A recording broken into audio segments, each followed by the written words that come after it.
right, welcome back, y'all, because you must have just came from yesterday's show, Thursday. You're tapping in today with us for the full conversation with the Hall of Famer, the champion, the legend, Spencer Haywood. And it's really crazy to talk to people that have lived at a certain time frame because they've seen everything. Like he's seen, as you guys have heard, from when the NBA started in a sense of traveling commercial, lower salaries, figuring things out.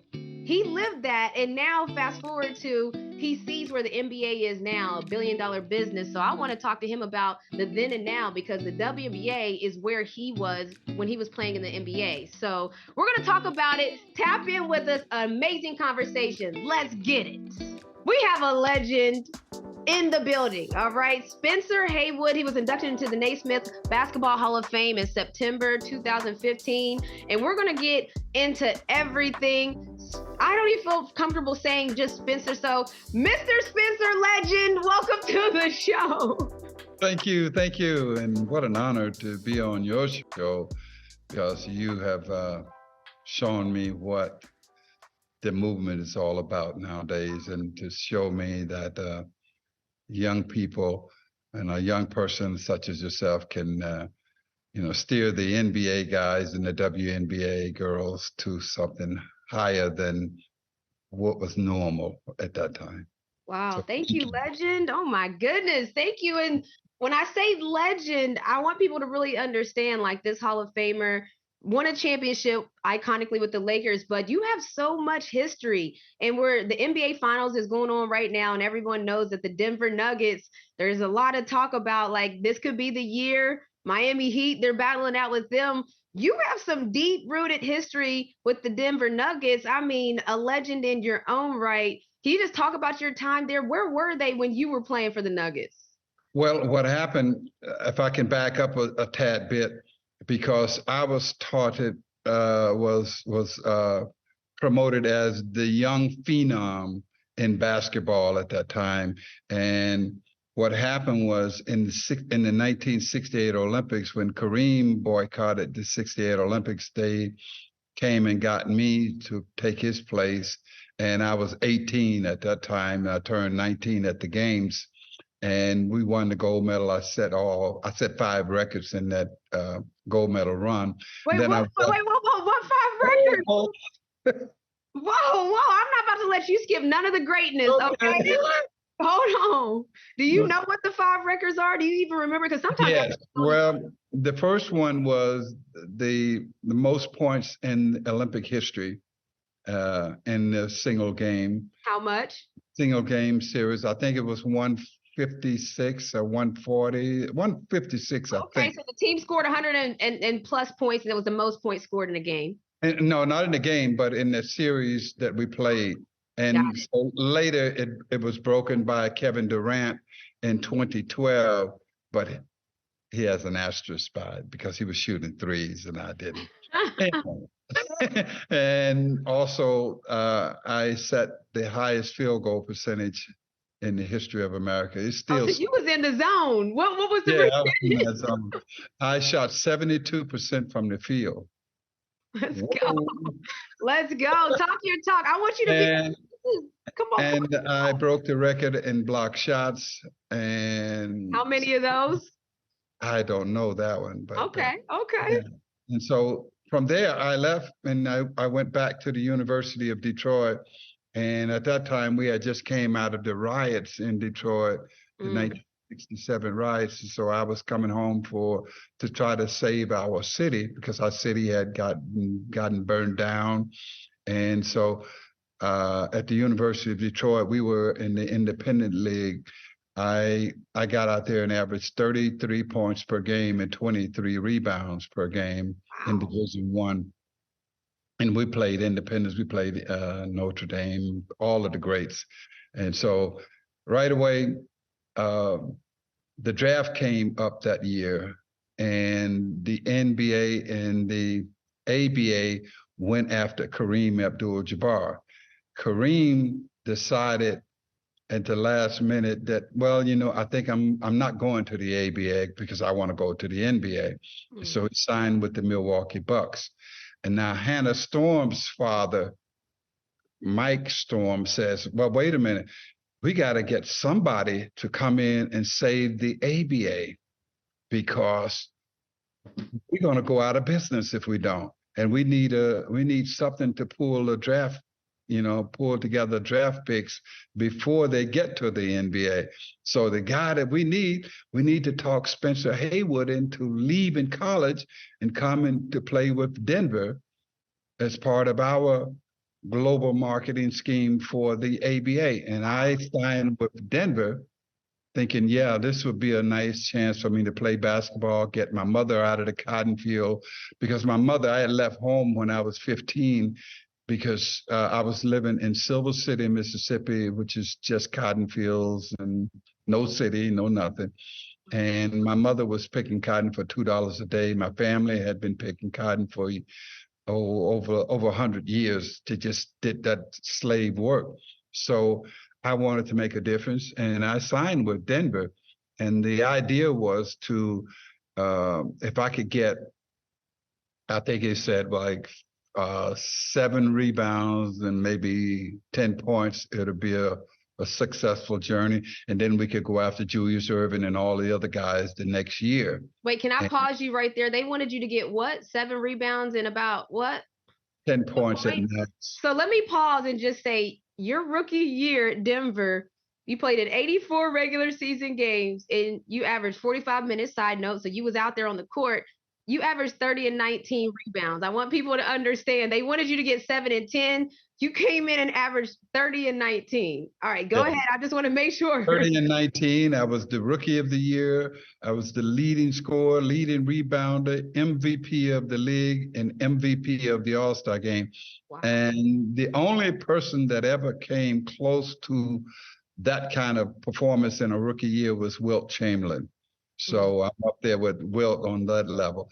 And so we bailed out the ABA, and then all of a sudden you had Julius Erving, George Gervin, all of those guys says, hey man, I'm not waiting for 4 more years in college. I'm leaving after my second year, my first year, and they came into the ABA, and that's when the ABA got its sea legs.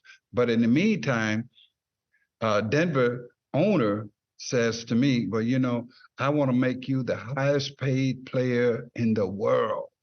What? Like, okay, let's do it. Listen, talk to me nice. How much was that? Let's drop it on me. So he signed me to a contract, and I was trusting, like, okay, you're doing the right thing because I'm the MVP, and I just saved your league. I just saved your franchise. So they put together this contract that they would put $15,000 into Wall Street, and over 50 years or so, the Wall Street will create the $1.5 million back then that would pay me. And so how that contract was written was that I would get this $75,000 to $100,000 per year. That's back in the 70s. So and they wanted you to be the high. I know there's going to be inflation and different things of that nature that would change it, but the highest paid player at that time, which should have been you, you're making 75 to 100. Yeah, well, it was supposed to be 250,000 per year, but what happened is they put in clauses in the contract that state that I would get paid from age 50 to age 70 from the Rockets. And not only that, but there's another clause in that contract that says I had to be employed by Ringsby Truck Line, who owned the team, the Rockets team. So it was a totally fraudulent contract, and there's no way it was going to come to it's going to like put $15,000 in this program called the Dog Off program. I would say it's a Bernie Madoff deal. Wow. And they were supposed to generate that money. And that's why it was the headlines was like, Haywood is the highest paid player, and I refuse to get paid like Wilt Chamberlain and Bill Russell, because at that time they were arguing over who was going to be the highest paid player. And Wilt Chamberlain got $125 for the year, and Bill Russell said, I'm not playing unless I get paid more. And Red Auerbach gave him $1 more. The highest paid player. It's like Trading Spaces. It's like the dollar bet almost in Trading Spaces. This is old school ball. So this is 1970s and stuff. So I go into the office with my newfound lawyer and friend, Al Ross. We're going in, but they're going to straighten this contract out. Man, this is no big deal. So I walk in and we're trying to negotiate and straighten the contract out and get the dollar amount of the contract. That owner was an old trucker, who built his business on wildcatting and stuff. He said, "You get your ass out of here and take that Jew lawyer with you." What? I'm not going to correct this contract. I'm not doing nothing because listen, you can't go back to college because you left early. So you cannot accept it back in college, and you can't go to the NBA because the NBA have a 4-year rule that states that you cannot play until your 4 years after high school. So wow. So you got me. So you got me between a rock and a hard place. And so right away, this guy, Sam Schulman, who owned the Seattle Supersonics, who had just gotten that franchise, it was Seattle and Phoenix who had just gotten the expansion franchise. So the Phoenix Suns came over and they got Connie Hawkins, the MVP, just before me. And they took him over to Phoenix out of the ABA. And so Sam Schulman says, "I'm taking the next ABA MVP. And it took me, but I was an underclassman. So right away, I signed with Seattle to play with the Sonics, and the NBA slammed me with a letter stating that we have a lawsuit against you, stating that you can't play in the league until your class has graduated from college. Wow, that's a WNBA rule right now, actually. Okay, well, you know what I'm saying. I'm saying, well, oh man, what am I going to do? And so Sam Schulman said, "I'm going to pay you just to sit out." And I want to play, man. Can we fight this? Because I just came out of the Olympics with Thomas Smith and John Carlos, and I was a young player with those guys, and listening and watching them go through all of their stuff. The iconic Olympics. That 1968 Olympics is iconic. Yeah. So I was like, oh my God, I got to fight for this rights. And so I sued the NBA for the rights to play. Yeah, the 1971 Supreme Court case. Is that what you're referring to? Because we had Sonny Vaccaro come on the show previously. He's kind of the grandfather of name, image, and likeness with the impact in college. You had your own history that you made because spoiler alert, I'm gonna let you tell it. But what happened when y'all went to court? Well, first we started off. We went into court, and they got an injunction for 10 games. So I sat at home and I just worked out continuously, like I'm going to get in, because I'm going to get an injunction against the league for 10 games. So I got the injunction later for 10 games to play. And I'm thinking, wow, they're going to love me. So I walk out on the floor. I'm like, oh, I'm so happy to be playing again. And they says, well, ladies and gentlemen, we have an illegal player on the floor, number 24. No. This game is being played under protest. That's the announcer. And I was like, whoa. So how did the crowd react? Like, did people cheer? Throwing bottles. They start throwing everything. Oh, my God. Go back to college. What are you doing? You're messing up basketball. This ain't no ABA. This is the real game. And I was like, yeah, I'm going to beat up all of your players just like I beat up the guys in the NBA. Not physically, but I mean basketball. Right. I can't wait to play against Will. I can't wait to play against Elgin Baylor and Oscar Robertson. Bring them all on. I'm the new guy. I'm the new thing. So I'm talking all my talk. So we got 10 games, and then they got another 10-game injunction. Then the following, I got an injunction to play again, and we get to Cincinnati, and their injunction was, let's put him out in the snow. So they put me out in the snow. What do you mean? What do you mean put you out in the snow? No, he can't. This injunction read tonight, we can't allow him to be in the arena or in the locker room or on the grounds. They didn't even let you in the building, is what you're saying. They didn't even let you inside. No, they put me outside, and I'm standing out in the snow because they let me warm up first, and I had nothing but my warm-up gear on. So I'm standing out there freezing, like, oh my God, what is going on? Why are they doing me so bad? And the police who were guarding me said, get in the car because you're dying out here and you're going to freeze. So I got in the car, and we finally got maneuvered all the way to the Supreme Court. And when we got to the Supreme Court, Thurgood Marshall made the statement that we allow young men to go to Vietnam, to fight in the war at age 18 and to 20, 22, but yet this man can't make a living for his family who is in abject poverty in Mississippi. So let's look under the Sherman Antitrust Act and let's allow him to play basketball. So that's how I won my case. Wow. Come on, man. You better.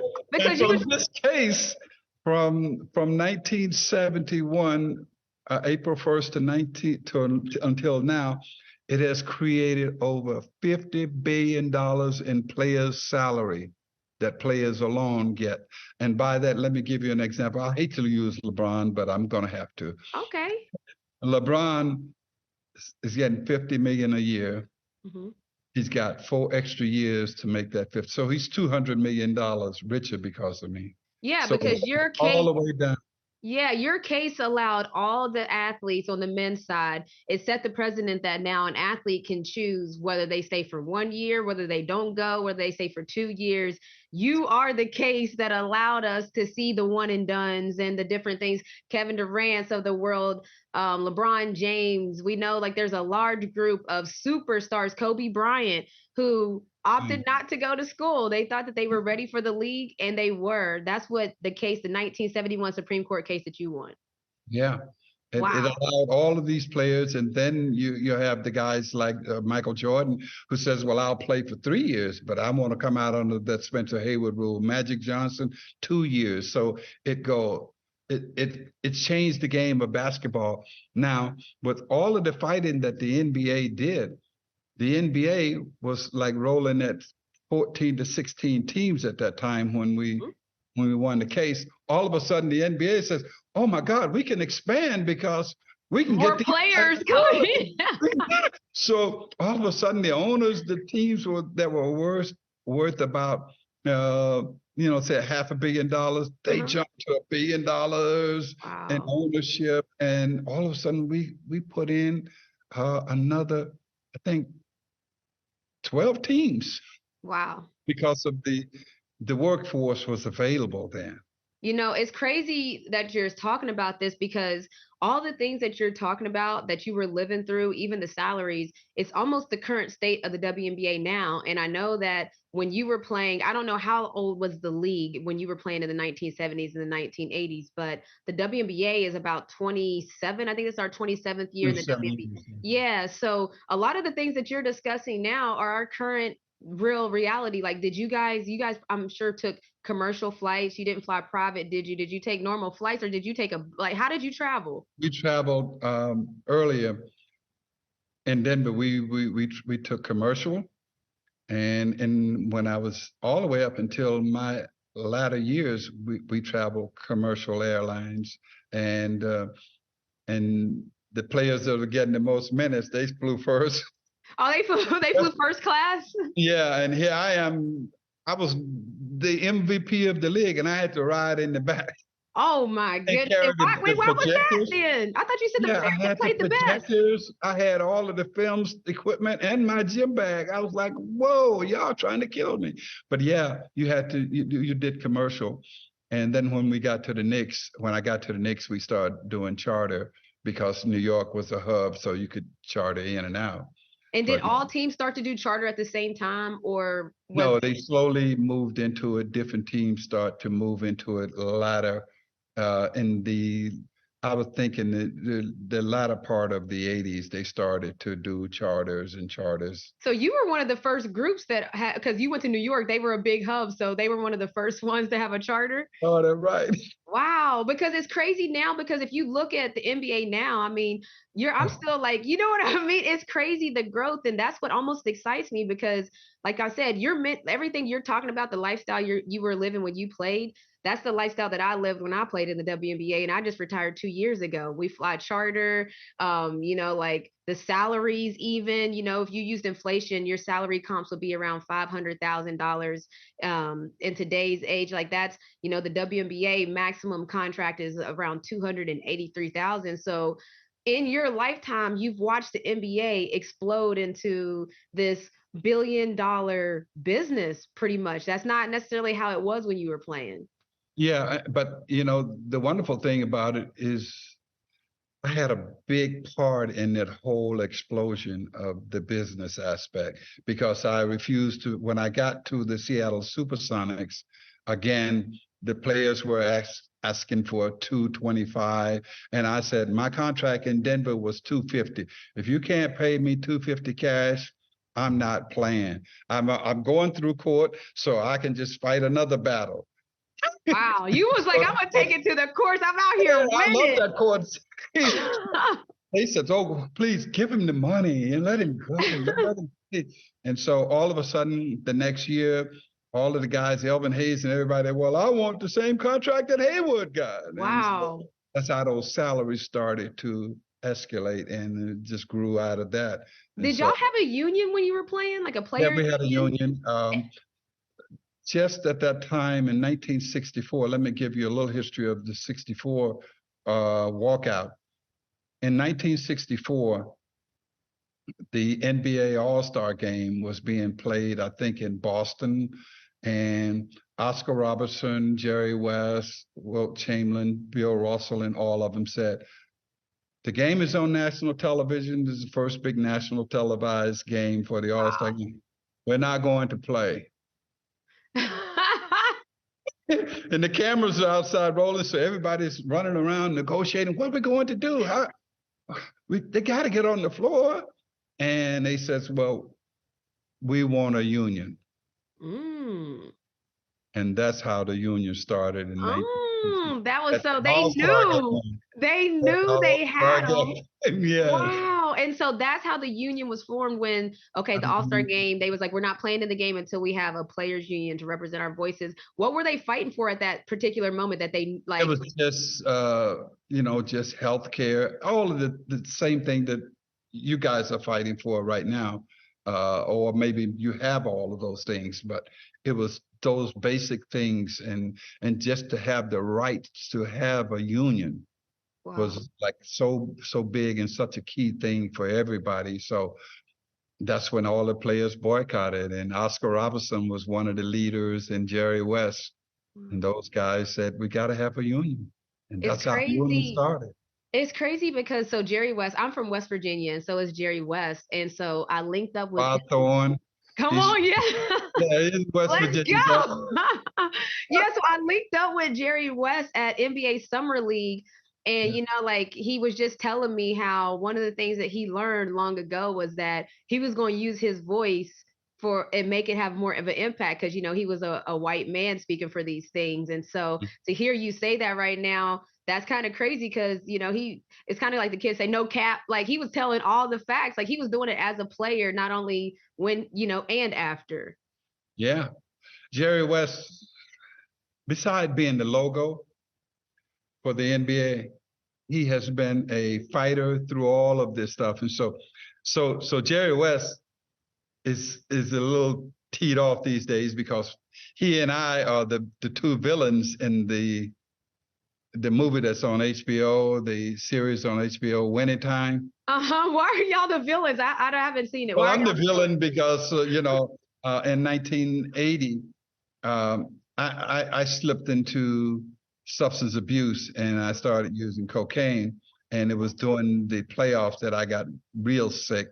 And the team asked me to stay at home for the last 2 games. And so Jerry West was our general manager, him and Bill Sharman. So they making Jerry West in this HBO movie like making him look like he's a madman throwing things around, and he was not that kind of a person. And yet, when I had a big outing with Kareem and all of us, we had our big reunion this past summer. They were like, "Well, they didn't lie on you." I was like, oh. Listen, tell the truth and shame the devil is what they said. So and I was like, you know what I said? Yeah, they didn't lie on me. I was screwed up. I was like so bad. I mean, so how did you get to where, I didn't know that history about you. So how did you get? But I slipped into that particular year, and it was like freebasing cocaine, and I slipped into that craziness. And then after that, I came out of it because I had to go to Africa. And at that time, I was also married to Iman, the fashion model. I know you're lying. Yeah, we were married. You did okay for yourself. Please.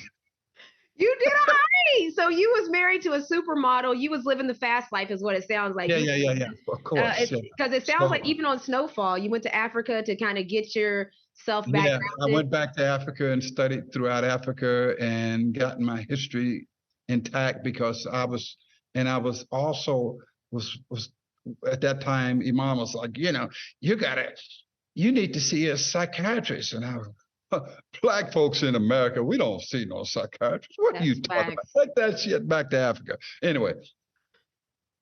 Yo, so I love that you are blunt. I love it because we had somebody on talk about athletes. We just say it, Yeah. So okay, I'll go. So I started going to see this psychiatrist, and we would just talk. And then she started talking about my childhood in Mississippi, what happened and what went down there. And I have a half white sister that we didn't talk about. My mother was raped at 12. This is the first time I'm ever talking about this. Oh, wow. Okay. She was raped as a 12-year-old. So it was just so much stuff I had to let go of. And then all of that lawsuit stuff, I had so much stuff that happened to me during that process and how they would treat me afterwards, Oh, there's the troublemaker. There's the clubhouse lawyer. He's this guy. He's that guy. And so I started and I got through it.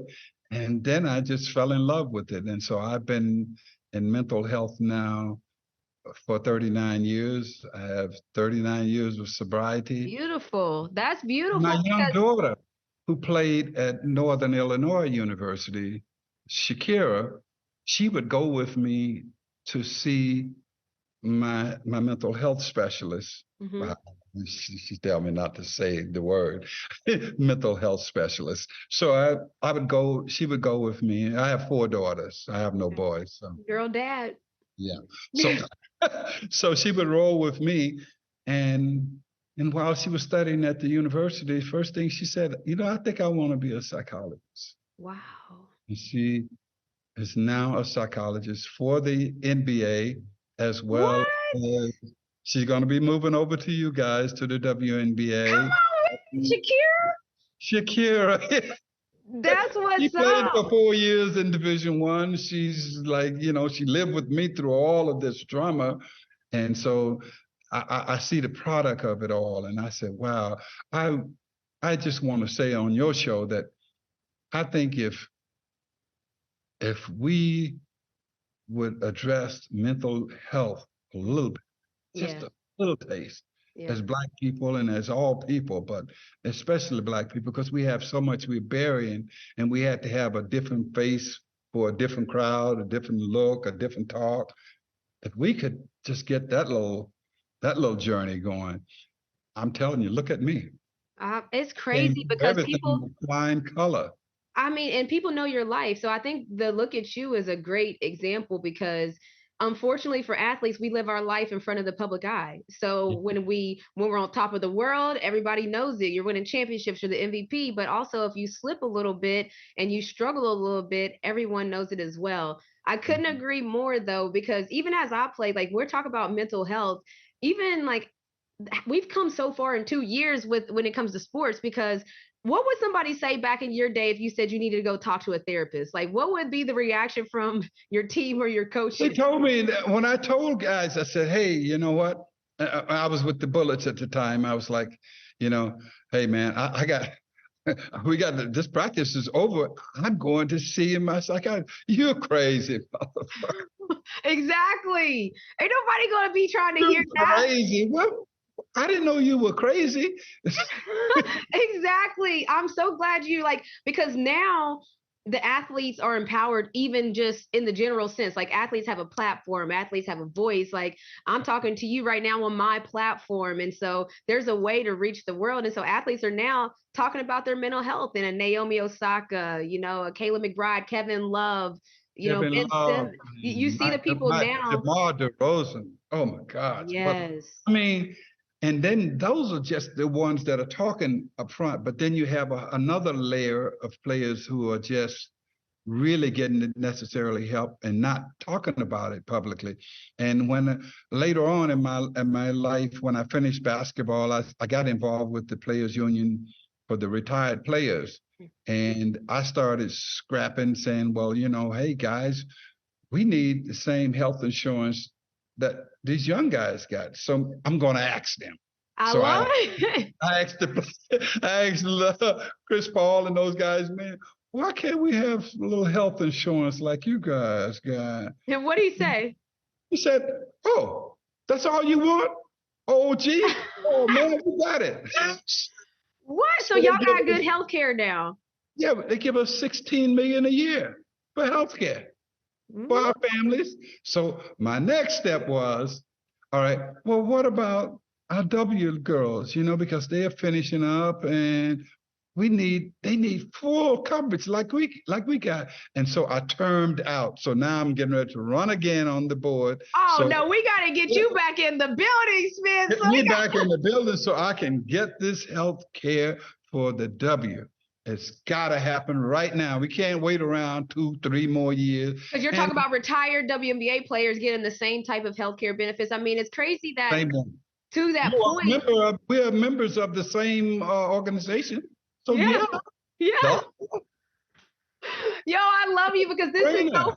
Because it's like you're saying the make it make sense type of thing is how I say it, where it's like you're connecting the logical dots that need to be connected, but you kind of been doing that all your life now that I'm looking at it from when you fought against the NBA to be a part to where now you're fighting for healthcare and you're looking for another term to fight for us on our side, which I love it. I feel like there is this brotherhood, sisterhood that I always felt I had with NBA players and honestly NFL players. You changed them.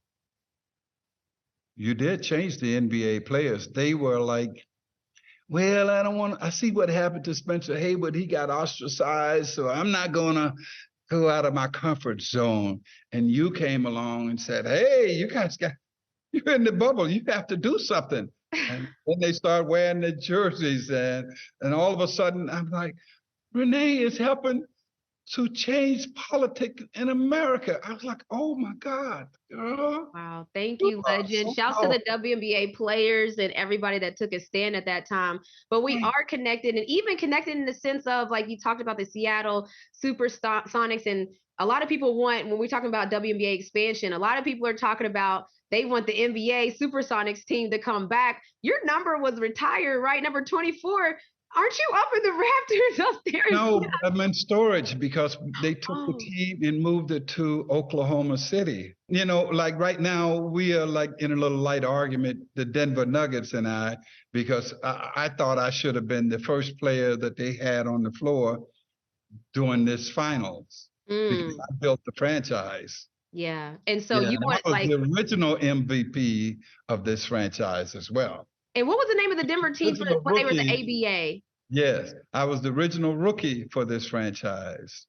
Wow. I was the original all-star MVP for this franchise. Wow. So, hello, Denver. Hey, Denver, Get talk to your him shit nice. together. It was the Denver Rockets actually when you were Yeah. playing, right? And then when they came over to the NBA side, it's No, still it's before they came over to the NBA. They it was still it was the Denver Rockets, but the ownership that I was telling you about earlier, the people in Denver was like, oh man, these people got to go. And so they became the Denver Nuggets because they had no association with the Rockets, which was the Rocket service of his truck line. yeah. Had nothing to do with the team. So that's tough then because it's like they almost wanted to sever ties with the Denver Rockets. And you're saying, I mean, that history is a part of the history, but they almost probably feel like a completely different franchise. Is that what's going on here? No. They accepted David Thompson, all the other players from the ABA.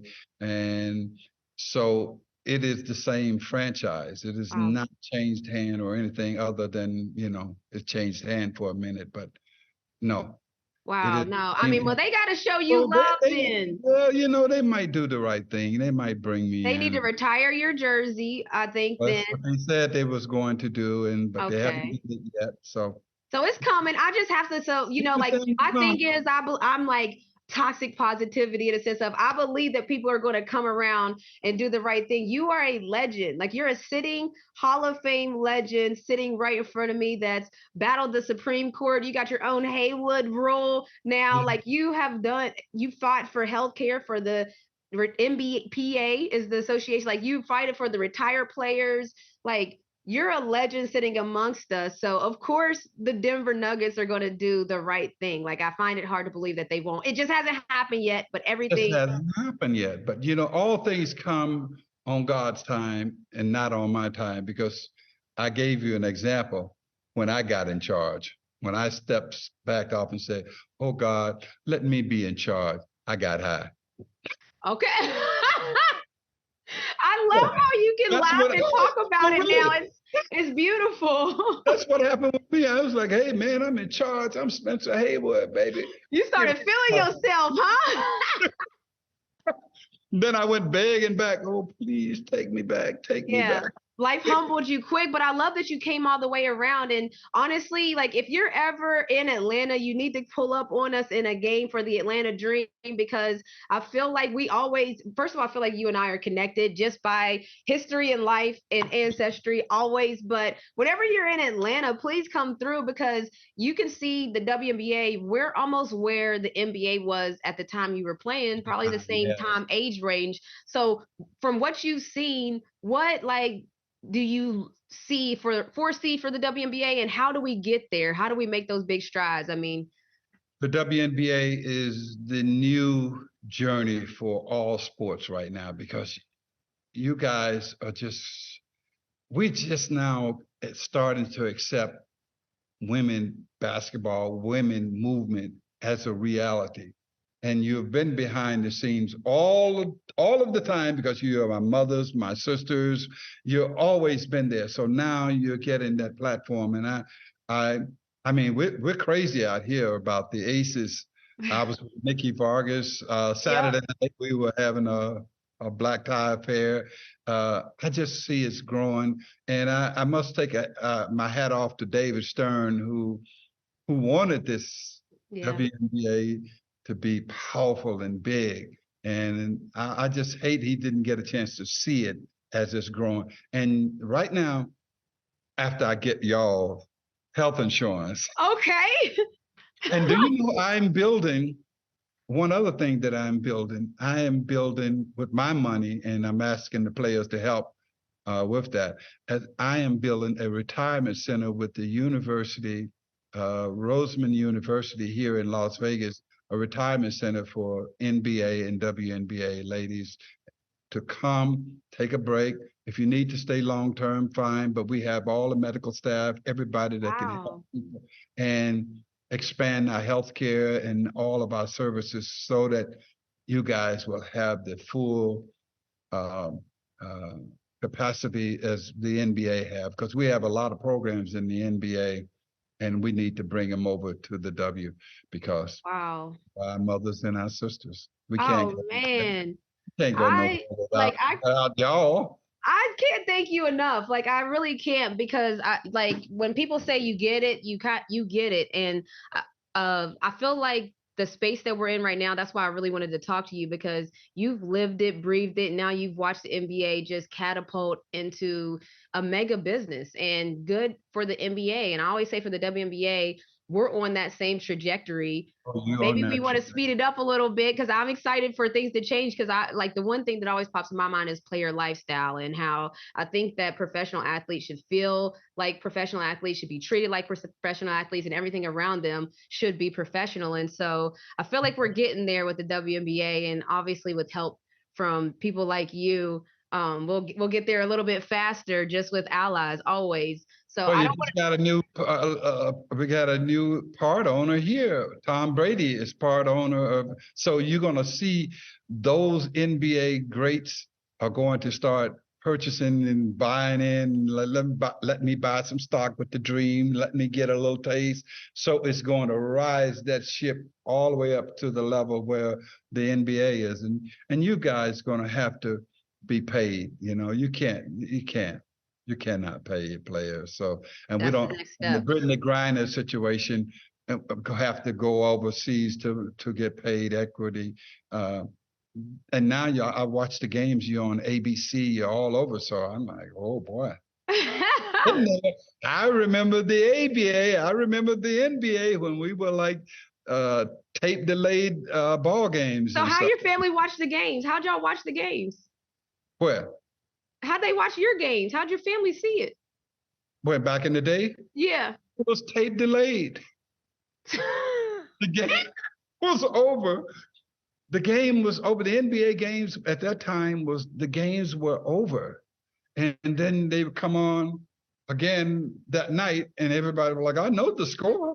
But everybody. Oh, man. Yeah, that's crazy. I mean, I kind of figured that, but I would just, I always like for people to understand the then and now. I'm talking to you right now. You played in tape delay, and now you see where it's come. So that's why in a lifetime, look at how far we've come. Yeah. Spencer Haywood, I can't thank you enough for pulling up on the show and just telling your truth, honestly, because it's not easy to be transparent. But I think that your story, I hope that people listening can just really realize, like, wow, what an incredible journey you've had, what you've grown through, everything that you've been through, and even your legacy. Like, I can't wait for the Denver Nuggets to retire everything that you got. Right. But also, Lionsgate has just purchased the Spencer Haywood movie, the rights for the movie. I'm sitting, this is not my mansion I'm sitting in. This is my producer. Yeah. So it's a big budget. It is Lionsgate with the brothers who do Power, all of those series. Sister. Wait, are you talking about 50 Cent's group? Not his group, but that is his group. It is Mark Canton, who does all the series. Vassell Benford, who is a record mogul from Sony and all the other big companies. He's one of the executive producers. And my last one is Tobias Harris. What? Terrell Harris. Oh, I thought you meant Tobias, the player. Okay, Terrell Harris. We have a large budget too. Wow, first of all, congratulations. Thank you. Your story is going to be told as it should be. It's historical. Like, you are a part of history. This is crazy. The original guy that we had tapped to play me was Will Smith. So what happened? Well, with the slap. So they still talking about it, but I don't have no problem with it, because I have problems anyway. So the problem child to play me. Yeah, I'm good. Wow. So is that who you wanted? Like, did you pick out Will Smith, or it was like this? I like him. I like him a lot. What? If Will Smith plays you, that would be crazy. That's the budget they have for this film. Oh, they're not playing. Y'all not playing. They looked at Idris. They've been looking at some really. Idris probably could play you. Now that I'm looking, like, I think Idris might be a comp for real. I know. Well, his buddy plays me in the HBO movie. Wood Harris plays Spencer Haywood in the HBO movie. Oh my goodness! I think you just dropped some, like, Real breaking news on me. Like, what? Let's go. We're talking a big budget. Come on. Like, this is a movie. This is a blockbuster movie that's being made, and it's about you. Yes. Wow. Congratulations. When does it come out? You're going to have to come back before it comes out. Yeah. And I'm going to we're probably going to have to shoot something in Atlanta. Let's go. Come through. Right on front, you know? We got too much history in Atlanta, not for you not to come over here. So, man. Yeah, you got the studio there. Oh, well, listen. Well, then Tyler Perry, yeah. Tyler Perry Studios is, yes, he built his own. He said if they don't let him at the table, he's going to build his own. And his table is right here in Georgia. Well, that's the other side. That's me and Iman's side, and Oprah and all of us on that other side. Because the story is just not about Spencer Haywood. It's about Iman and our relationship, what we went through, and how we came out on the other side, how our children. Are y'all still together? No, we're not still together. She married David Bowie later. Oh, I should have known that probably. I married Linda. Okay. And we were together for 36 years, and then she passed this year. I'm sorry to hear that. Wow. So your story is going to be told the full story. Did I hear you say Oprah? There's so much happening. Yeah, but see, all of us, Iman and I we never broke like people fighting like this and that, because when it came time for when we were divorcing, we made a choice that, she was still working. I had just retired from the NBA. So I took the daughter, and she said, you can raise the daughter and we'll jointly raise her. And that's how I ended up raising my first daughter with Iman jointly. Wow. This is like, State girl. I can't wait to watch the movie. Okay. I'm just being honest. Like, I can't wait. I can't wait to watch everything, and then just watch you just glow and just excel, because look what you've done. Look at your life. I mean, I can't thank you enough for joining the show and telling, like I said, the transparency of it all. We will be on the lookout. Hall of Famer Spencer Haywood, thank you for joining Montgomery & Company. That was a conversation and a half. I mean, it's just, I want to ask 100 questions. I have more questions. I have more things that I want to talk to the legend Spencer about, because it just, hearing people and how they got to their goals. That's the thing. It's like he had goals, he had plans, he wanted to do things, but he really made it happen. Like the Haywood role. I didn't even get into the Nike thing that happened with his Nike deal. Like there's so many things that happened, but that's why we need to talk to the legends of the game, or talk to your grandma. Talk to your grandpa, like they know stuff too. When you talk to people that have lived different lives and in different generations, you learn so much. And it's always about a generational thing here at MoCo. We'll see y'all next week.